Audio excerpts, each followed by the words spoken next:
¿Cuál es tu propósito?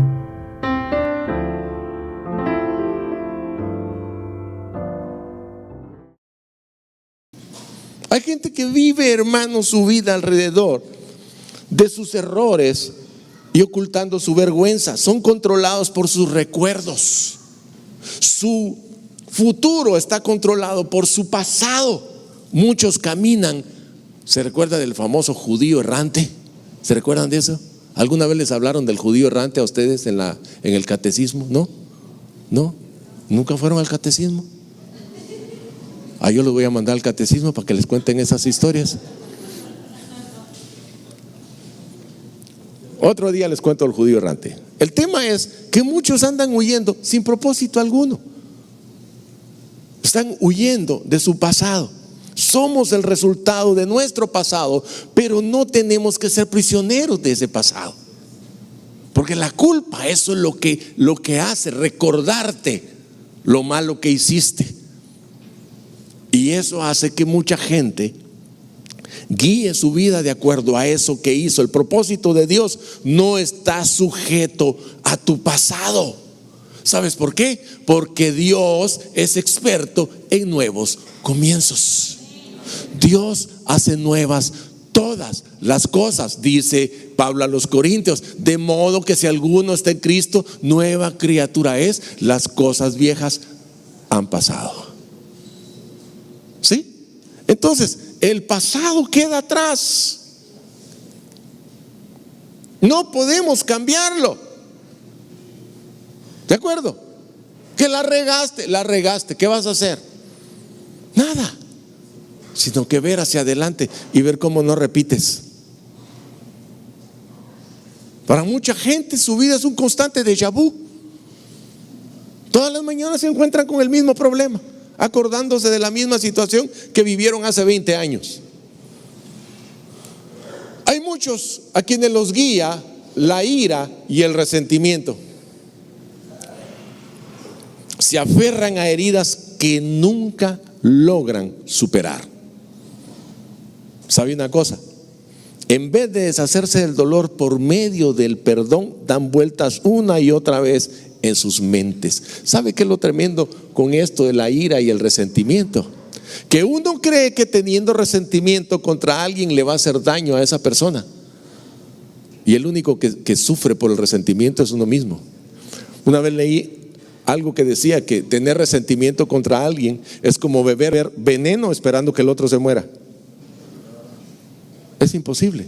El que se va a morir eres tú, porque el resentimiento solo te daña a ti más que a la otra persona. Te voy a decir algo, te tengo una noticia: los que te hicieron daño ya no pueden seguir haciéndote daño. Es más, hay gente a la que nosotros le tenemos resentimiento que hasta ya se murió. Sí.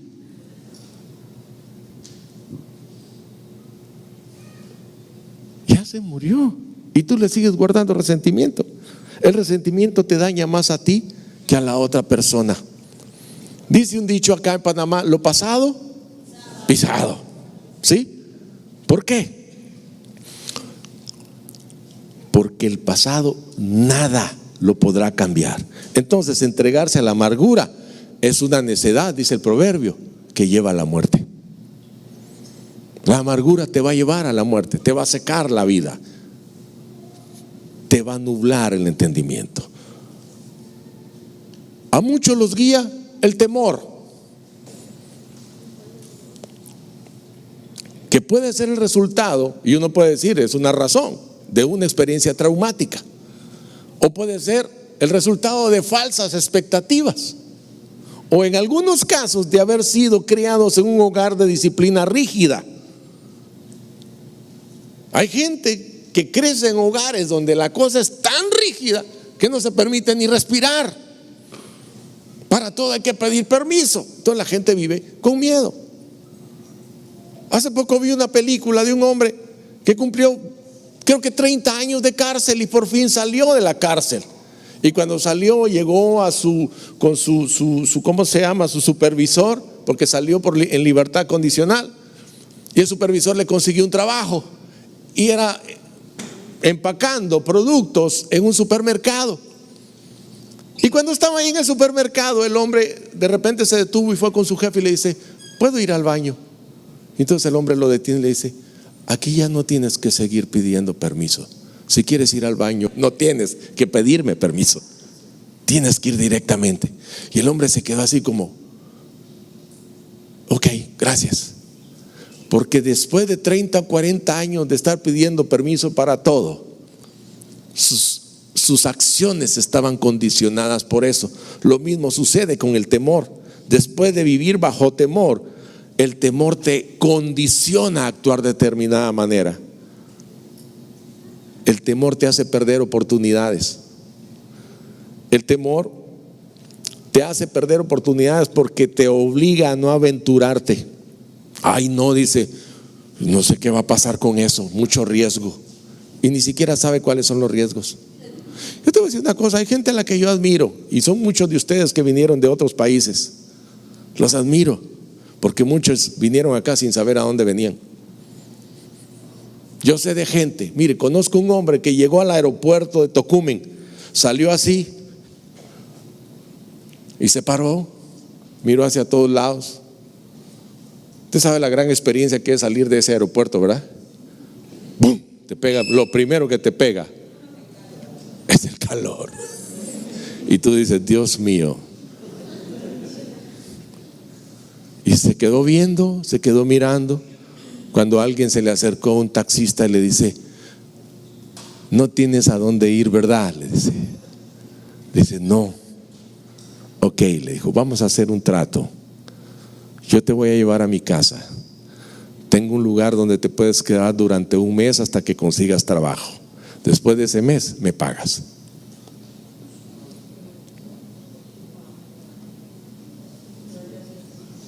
¿Qué te parece?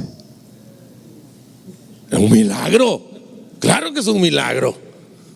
Como quisiera uno que hubiera un comité de bienvenida así para uno, ¿verdad? Donde quiera que uno va. Pero no, a este hombre le pasó.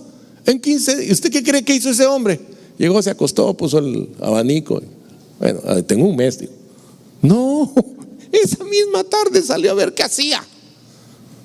Y en 15 días estaba trabajando. Y comenzó a pagarle al hombre. Y un día el hombre le dijo: ¿y entonces cómo te sientes? Bien, solamente que tengo que decirle que voy a mudarme porque me queda muy lejos del trabajo. Está bien, le dijo, vamos a dejar el lugar para alguien más.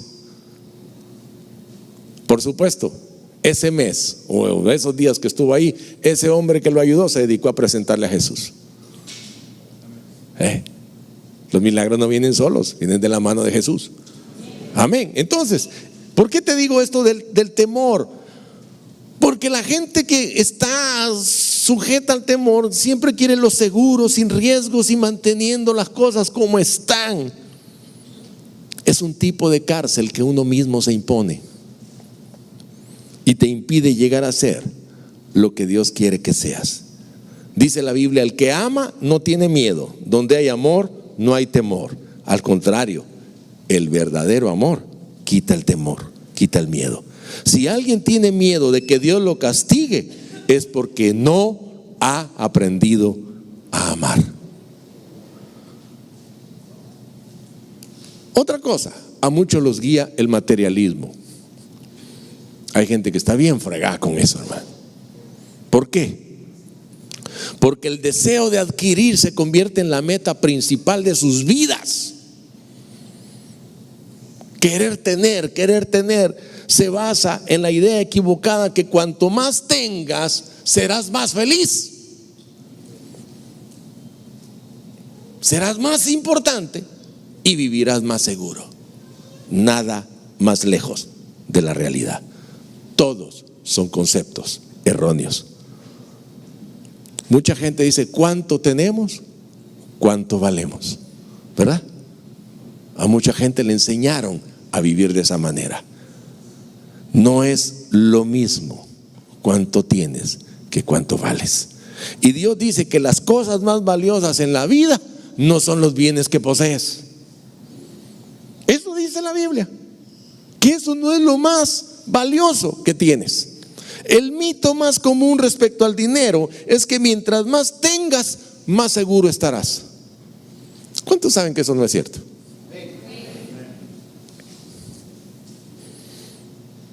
¿Sabe? Yo vengo de un país donde mucha gente tiene mucho dinero y lo que hace es aparentar que no tiene para evitar que se lo roben. Y llegué a un país donde es todo lo contrario. Usted aquí ve gente en unos carrotes así, se están comiendo un cable, sopa de cable en la mañana y sopa de cable en la tarde, pero el carro, hermanos, el equipo de sonido, y el tipo hace apenas saca la cabeza. ¿Qué? Digo, mira cómo son las cosas de diferentes. Entonces la gente aparenta lo que no tiene. La verdadera seguridad se fundamenta solo en algo que nadie te puede quitar: tu relación con Dios. Amén. Eso nadie te lo quita. Y cuando tú te relacionas con Dios, vayas a donde vayas, esa relación con Dios te protege, te cuida y sabes a quién recurrir cuando las cosas se ponen difíciles. Amén. A muchos los guía la necesidad de ser aceptados.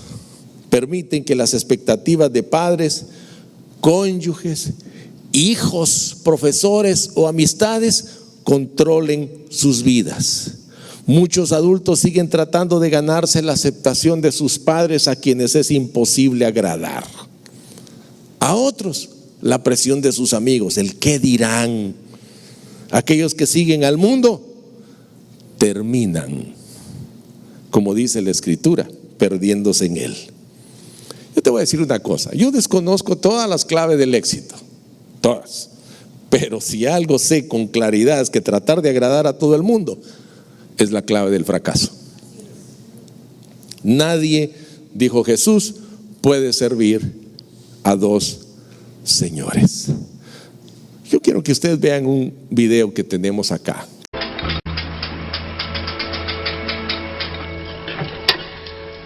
¿Qué tenemos aquí? Jules Verne. Exacto. Muy conocido en Francia. Sí, así es. Buenas ilustraciones. Monsieur Lavis me dio un libro el otro día. Siempre hace eso. Les da un buen hogar a los libros. Así lo llama él. Tiene un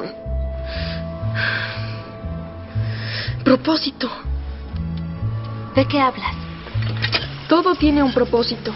Incluso las máquinas. Los relojes dan la hora. Los trenes nos transportan. Hacen lo que deben hacer. Como Monsieur Lavis. Por eso las máquinas averiadas me ponen tan triste.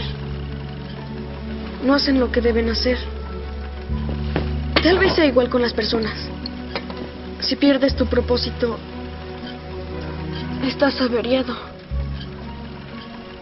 Como papá George.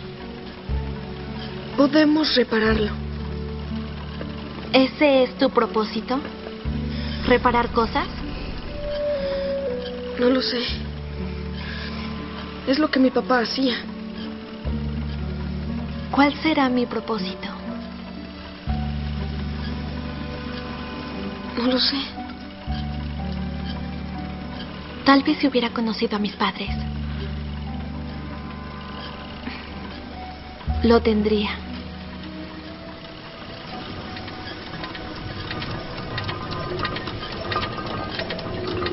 Ven conmigo.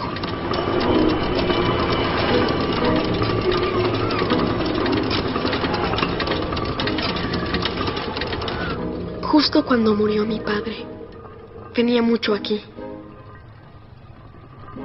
Imaginaba que todo el mundo era un enorme mecanismo. Las máquinas jamás vienen con piezas extra. Siempre las hacen con la cantidad precisa. Así que creo que si todo el mundo es una enorme máquina, no puedo ser una parte extra. Debo estar aquí por una razón. Por lo que tú también estás aquí por una razón.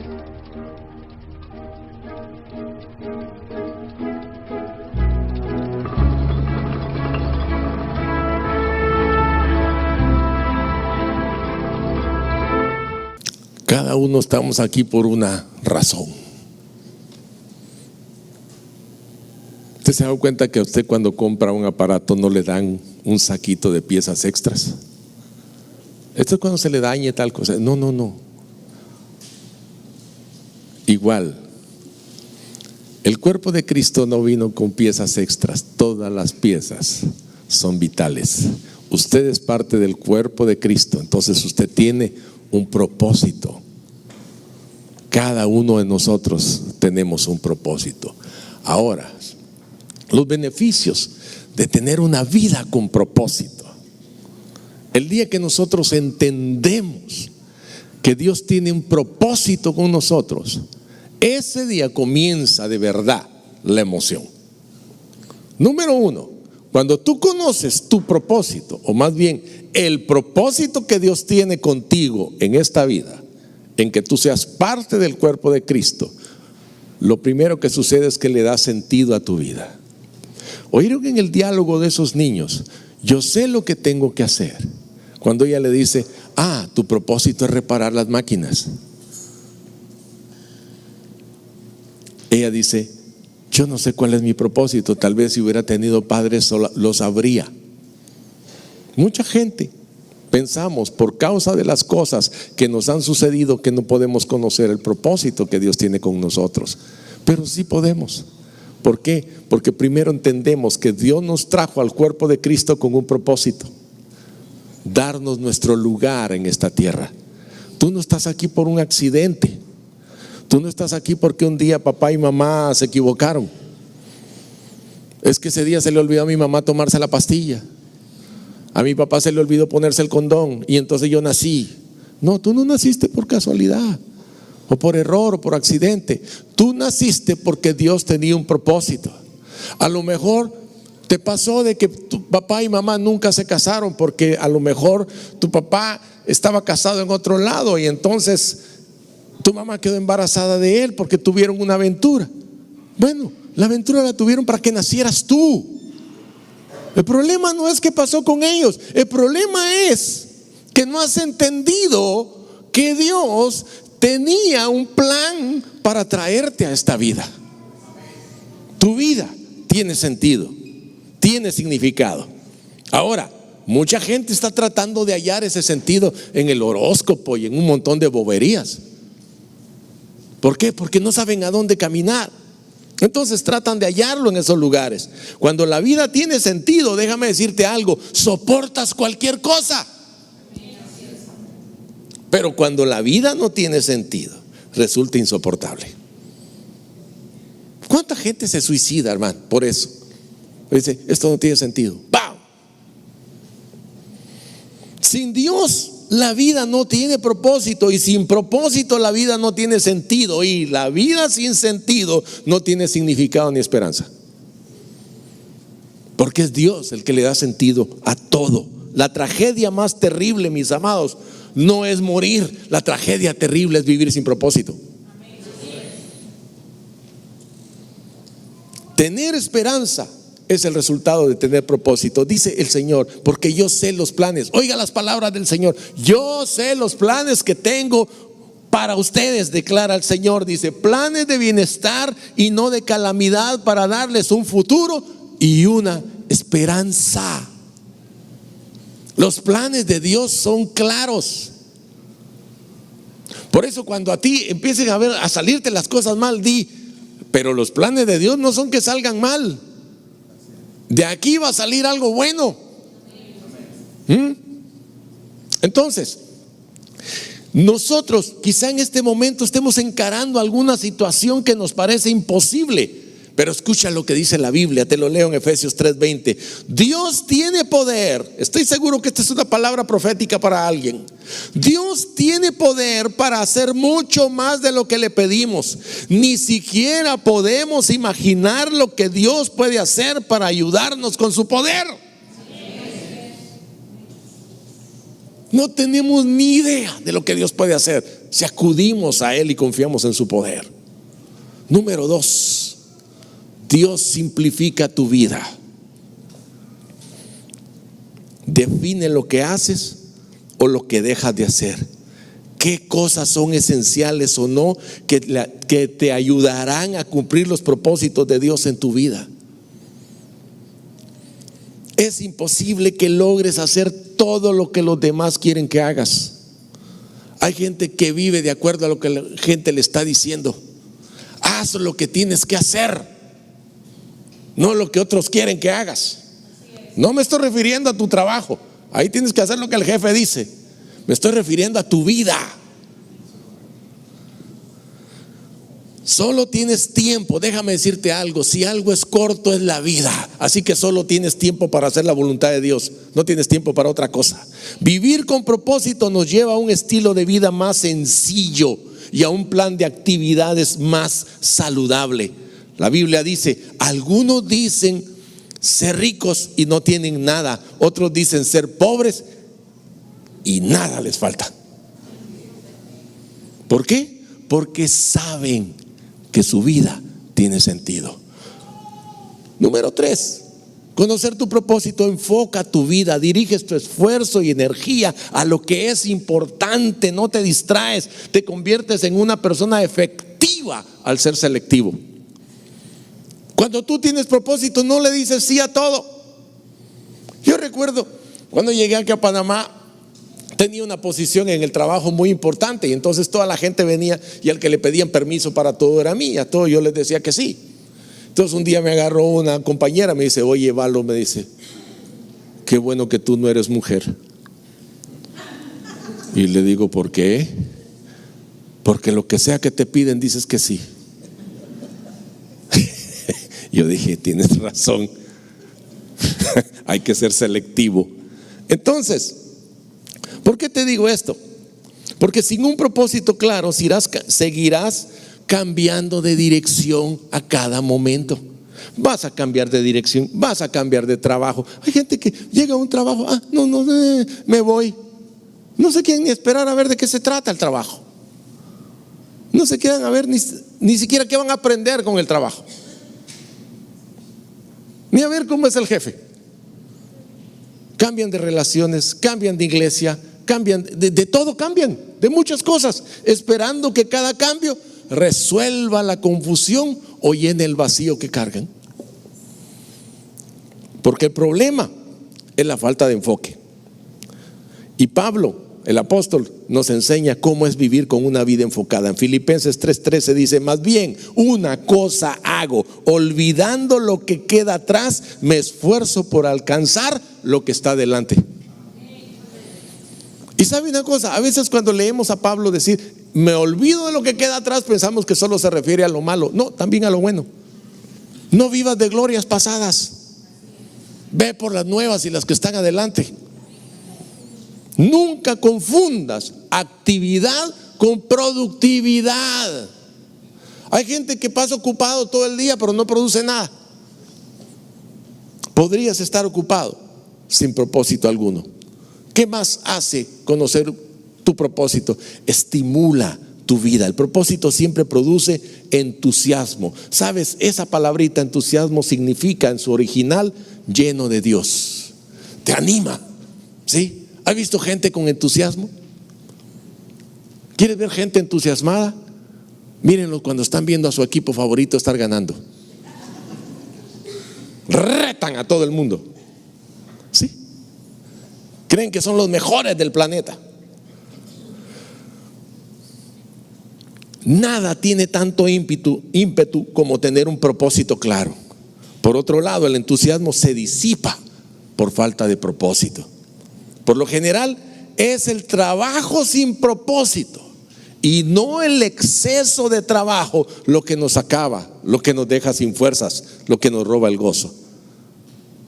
Pero si lo que hacemos tiene propósito, entra dentro del propósito en el que Dios nos ha puesto en esta vida, eso, mis amados hermanos, nos estimula.